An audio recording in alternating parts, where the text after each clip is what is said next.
Happy Onam guys. എല്ലാവരും നല്ല അടിപൊളിയായിട്ട് തിരുവോണമൊക്കെ ആഘോഷിച്ചു എന്ന് എനിക്കറിയാം. ഇന്നത്തെ തിരുവോണ ദിവസമാണ്. ഞാൻ വ്ളോഗൊന്നും എടുക്കാൻ ഒട്ടും പ്ലാൻ ഇല്ലായിരുന്നു, പിന്നെ പെട്ടെന്ന് അങ്ങ് എടുക്കാമെന്ന് വിചാരിച്ചേട്ടാ. ഷോർട്ട് വീഡിയോ ആയിട്ടാണ് ഉദ്ദേശിച്ചത്, പക്ഷെ കുറച്ച് ലോങ് വീഡിയോ ആയിപ്പോയി ഗൈസ്. അപ്പം ഞാൻ റെഡി ആയിട്ടുണ്ട്.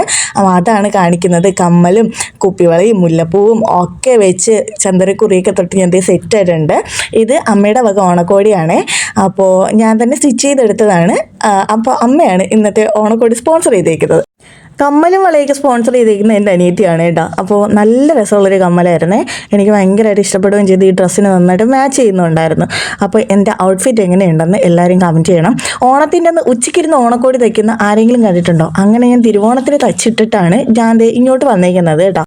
വന്ന പാടെ കഴിക്കാനായിട്ട് ഇരുന്നിട്ടുണ്ടായിരുന്നേ. ഇഞ്ചിക്കറി പൊളിച്ച്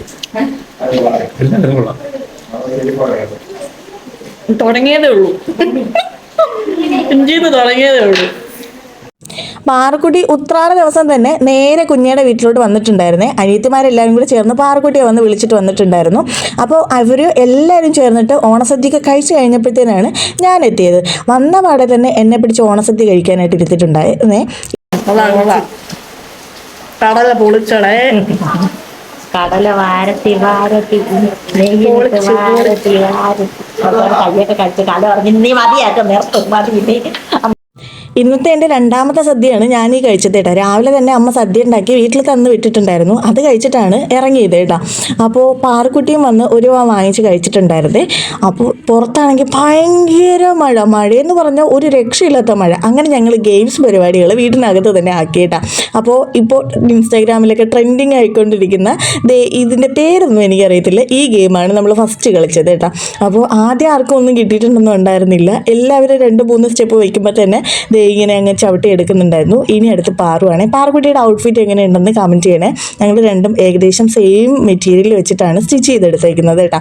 അപ്പോൾ അത് കഴിഞ്ഞിട്ട് അനിയത്തിമാരാണ് ഇപ്പോൾ ഈ കലാപരിപാടികൾ നടന്നുകൊണ്ടിരിക്കുന്നത്. അനിയത്തിമാർക്കാണ് കേട്ടോ. എനിക്കാണെങ്കിൽ കാല് വയ്യാണ്ടിരിക്കുകയാണെങ്കിലും കാലിങ്ങനെ വിരിവിരാന്ന് വരുന്നുണ്ട്. കാരണം എനിക്ക് ഗെയിം കളിച്ചോളാൻ വയ്യാതെ ഞാനിങ്ങനെ ഒരു സ്ഥലത്ത് അടങ്ങി ഒതുങ്ങി ഇരിക്കുകയായിരുന്നു കേട്ടോ. ഇതിൻ്റെ വോയിസ് എന്താണ് കൊടുക്കാത്തതെന്ന് വെച്ചാൽ കൂക്കലും വിളിയും ബഹളവും ഒക്കെയാണ്. പക്ഷേ എനിക്കറിയാം ബാക്ക്ഗ്രൗണ്ട് സൗണ്ടും കൂടെ ഉണ്ടെങ്കിൽ ഇത് കാണാനായിട്ട് ഒരു ഗുമ്മുള്ളൂ എന്ന്. പിന്നെ അതിൻ്റെ മ്യൂസിക്കൊക്കെ കൊടുക്കുകയാണെങ്കിൽ കോപ്പിറൈറ്റ് വരുവാടാ. അതുകൊണ്ടാണ് ഞാനത് കൊടുക്കാത്തത്. അപ്പോൾ ഭയങ്കര രസമുണ്ടായിരുന്നു കേട്ടോ. നമ്മളെല്ലാവരും കൂടെ കൂടിയാൽ ഓണത്തിന് എന്തായാലും മസ്റ്റായിട്ട് ഗെയിം ഉണ്ടാവാറുണ്ട്. അപ്പോൾ എന്നെ വിളിച്ചതിൻ്റെ റീസൺ തന്നെ ഇതാണ്. നമുക്ക് ഗെയിമുണ്ട്, വാചേച്ചി എന്നൊക്കെ പറഞ്ഞിട്ടാണ് വിളിച്ചത്. പാറക്കുട്ടിയും പറഞ്ഞിട്ടുണ്ടായിരുന്നു. അങ്ങനെ അടുത്ത് അനിയൻ ഇറങ്ങിയിരിക്കുകയാണ് കളത്തിൽ. അവനിപ്പോൾ എല്ലാം സെറ്റായിക്കളയും. പക്ഷെ ആവേശം മൂത്തിട്ടാണ് വന്നതെങ്കിലും കുറച്ചങ്ങ് നന്നായിട്ട് പോയിട്ടുണ്ടായിരുന്നേ. ഇടയ്ക്ക് എവിടെയോ വെച്ച് സ്റ്റക്കായിട്ട് പിന്നെ ഫ്രണ്ടിലോട്ട് വരണോ ബാക്കിലോട്ട് വരണോ എന്ന് അറിഞ്ഞുകൂടാതെ അവൻ അവിടെ നിന്നിട്ട് തിരിഞ്ഞങ്ങ് മതിയാക്കി കേട്ടാ. പക്ഷെ ഞാൻ വിചാരിച്ചു അവൻ ഗപ്പും കൊണ്ടേ പോവുള്ളൂ എന്ന്. അത് കഴിഞ്ഞിട്ട് അനിയത്തി ഈ കഥകളി കാണിക്കുവാണോ എന്ന് നിങ്ങൾ വിചാരിക്കില്ലേ. ചുമരിൻ്റെ അടുത്താണോ കൊണ്ട് നിർത്തിയിരിക്കണേന്ന് അവൾ ടെസ്റ്റ് ചെയ്ത് നോക്കുന്നതാണ്. ചുമ്മാ കറക്കിയിട്ട് വേറെ എവിടെയെങ്കിലും കൊണ്ടുവന്ന് നിർത്തുവാണോ പറ്റിക്കാനാണോ എന്നൊക്കെ നോക്കുകയാണ്. അപ്പോൾ അങ്ങോട്ട് പിടിച്ചിട്ടും ഇങ്ങോട്ട് പിടിച്ചിട്ടും അനങ്ങാതെ ഇങ്ങനെ സ്റ്റാച്ചു കണക്ക് നിൽക്കുന്നുണ്ടായിരുന്നു. അവൾ വിചാരിക്കുന്നിടത്ത് നിൽക്കുള്ളൂ എന്ന് പറഞ്ഞിട്ട്. അങ്ങനെ ഞങ്ങൾ വഴക്കൊക്കെ പറഞ്ഞ് പിടിച്ച് നിർത്തിയേട്ടാ. എന്നിട്ട് അവളുടെ കലാപരിപാടിയാണ് ഇനി അടുത്ത് നടക്കാൻ പോകുന്നത്. എനിക്ക് ഈ ഗെയിമിൽ ഏറ്റവും ഇഷ്ടപ്പെട്ടത് ഇവളുടെ പരിപാടിയാണ്.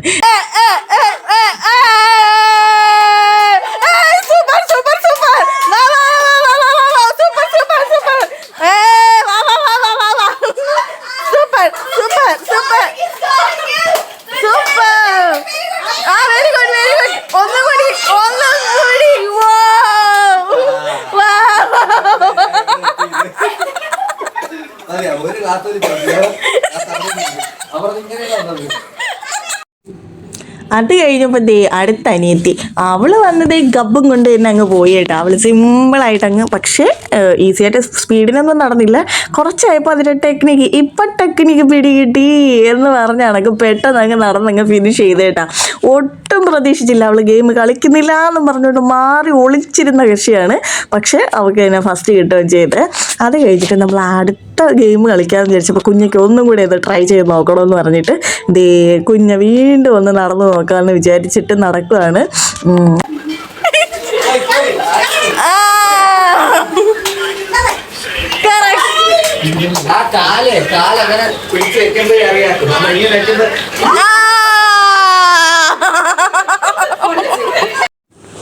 ഇനി അടുത്ത് ആരാ ഈ ഞൊണ്ടി ഞൊണ്ടി പോകുന്നത് ആരാന്ന് നിങ്ങൾക്ക് മനസ്സിലായില്ല, ഞാൻ തന്നെ. എനിക്ക് അവിടെ ഇരുന്നിട്ട് ഒരു ഇരിക്കപ്പുറത്തില്ല, ഒന്ന് ട്രൈ ചെയ്ത് നോക്കണം. എന്നെ കളിയാക്കുന്നത് കണ്ടോ ഗസ്, ചേച്ചി എങ്ങനെ ഇങ്ങനെ ചാടി ചാടി ഫസ്റ്റ് വാങ്ങിക്കുമോ കപ്പടിക്കുമോ എന്നൊക്കെ ചോദിച്ച് എന്നെ കളിയാക്കാണ്.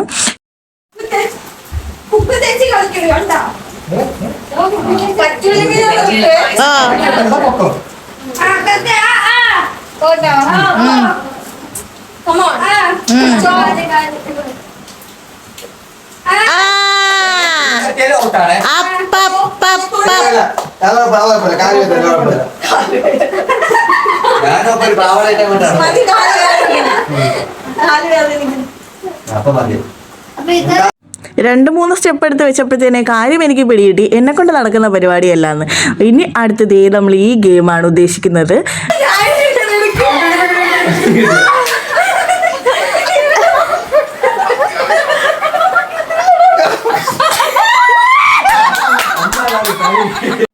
കാണുന്നത് പോലെയല്ല, ഇത് വളരെ സിമ്പിളാണെന്ന് എനിക്ക് മനസ്സിലായിട്ടാ. പക്ഷെ ഞാൻ ഉദ്ദേശിച്ച ഭാവങ്ങളൊന്നും ആരുടെയും മുഖത്ത് വന്നില്ല. എല്ലാവരും ഭയങ്കര സീരിയസ് ഗെയിമിൽ കോൺസെൻട്രേറ്റ് ചെയ്ത് നിന്നിട്ടാണ് കളിച്ചത് കേട്ടാ. അപ്പോൾ നമ്മുടെ ഹൈറ്റിൻ്റെ പ്രോബ്ലം കൊണ്ട് 2 സെക്ഷനായിട്ട് തിരിഞ്ഞിട്ട് 4 പേര് വെച്ചിട്ടാണ് ഈ ഗെയിം കളിച്ചത്. ഇതിൽ കുഞ്ഞയ്ക്ക് പറ്റൂല എന്ന് പറഞ്ഞ് കുഞ്ഞ് ആദ്യമേ അങ്ങ് കീഴടങ്ങി കേട്ടാ. എനിക്ക് വയ്യ, എന്നെ കൊണ്ട് പറ്റൂല എന്ന് പറഞ്ഞിട്ട് മാറി നിന്നു. ദേ കണ്ടോ, അവർ സക്സസ് ആയിട്ട് ഹാപ്പിയാണ് ഇവിടെ കണ്ടുകൊണ്ടിരിക്കുന്നത്. അടുത്തതായിട്ട് നമ്മൾ ലെമൺ സ്പൂണാണ് ഉദ്ദേശിച്ചതെങ്കിലും ലെമൺ ഇല്ലാത്തതുകൊണ്ട് നമ്മൾ തക്കാളി സ്പൂൺ ആക്കി കേട്ടാ. അപ്പോൾ നോർമലി ചെയ്യുന്ന ലെമൺ സ്പൂണിനേക്കാളും കുറച്ച് ഡിഫറെൻ്റ് ആയിട്ട് ഇങ്ങനെ അങ്ങോട്ടും ഇങ്ങോട്ടും പാസ് ചെയ്ത് ചെയ്തില്ലേ, അതാണ് ഉദ്ദേശിച്ചത് കേട്ടാ. അപ്പോൾ ഇവരിട്ടതായിരുന്നു ഒരു രക്ഷയില്ലാത്ത കോംബോ കേട്ടാ. അവസാനം ഒന്ന് വായിക്കടി എന്ന് പറഞ്ഞിട്ട് അടി വരെ കൊടുത്തിട്ടുണ്ടായിരുന്നേ. അങ്ങനെ അവസാനം അവളെ അവിടെ നിന്ന് പിക്ക് ചെയ്തിട്ടുണ്ടായിരുന്നു. പക്ഷേ ഈ ഗെയിം എനിക്ക് ഭയങ്കരമായിട്ട് ഇഷ്ടപ്പെട്ടിട്ടുണ്ട്. നമ്മൾ ഒരുപാട് ഗെയിംസ് ഒന്നും ചെയ്തില്ലെങ്കിലും ചെയ്ത ഗെയിംസ് എല്ലാം വളരെ എനിക്ക് ഭയങ്കരമായിട്ട് ഇഷ്ടപ്പെട്ടു. മഴ കാരണമാണ് നമ്മൾ ബാക്കിയുള്ള ഗെയിംസ് എല്ലാം മാറ്റി വെച്ചത്. അപ്പോൾ ഇതും അങ്ങനെ സക്സസ്ഫുള്ളി കംപ്ലീറ്റ് ചെയ്തു. ഇത് ഞാൻ ഒട്ടും പ്രതീക്ഷിച്ചില്ല കേട്ടോ. ഇതെവിടെയെങ്കിലുമൊക്കെ ഇങ്ങനെ വീഴും എന്നാണ് ഞാൻ വിചാരിച്ചത്. പക്ഷെ നല്ല അടിപൊളിയായിട്ട് ഈ ഗെയിമും സക്സസ് ആയി. എനിക്ക് ചെറിയൊരു വിഷമം ഉണ്ടായിരുന്നു കാല് വയ്യാത്തതിൻ്റെ. എനിക്ക് നിന്ന് ഒന്നും ചെയ്യാൻ പറ്റുന്നില്ലായിരുന്നു. പക്ഷെ ഞാൻ ഗംഭീരമായിട്ട് അവിടെ നിന്ന് നന്നായിട്ട് എൻജോയ് ചെയ്ത് ആസ്വദിച്ചു കേട്ടോ. അപ്പോൾ ഇതോടുകൂടി ഇത്തവണത്തെ ഓണപ്പരിപാടി കഴിഞ്ഞേക്കാണ്. അങ്ങനെ ഞാൻ എൻ്റെ വീട്ടിലോട്ട് പോകാൻ ഇറങ്ങാണ്. എൻ്റെ ഔട്ട്ഫിറ്റ് എങ്ങനെയുണ്ടെന്ന് കമൻറ്റ് ചെയ്യണം. അപ്പോൾ എല്ലാവർക്കും ഒരിക്കൽ കൂടി ഹാപ്പി